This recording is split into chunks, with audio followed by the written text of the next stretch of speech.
এবার আমি বলবো খেলার টুইস্ট সম্পর্কে। প্রত্যেক দিন আমরা দিনের শেষে সার্কেলটাকে আরেকটু ছোট করব। এখন আমরা সার্কেলটাকে ছোট করব। এটা ঠিক আছে? আরেকটু ছোট করা যাক। ঠিক আছে, এটা পুরোটাকে রং করে দিই। না, সিন কাট হতেই এটাকে অন্য কেউ পুরো করে দেবে।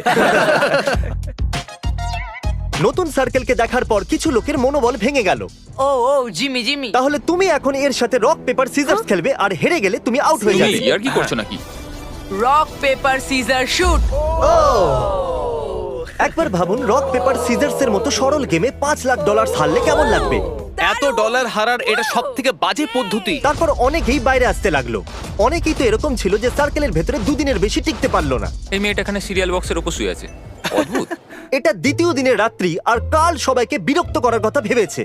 এক সেকেন্ড। হয়তো ওই দুটো ছেলেদের মধ্যে একজন এক্ষুনি এই লাইনটাকে টাচ করেছে। আরে না। না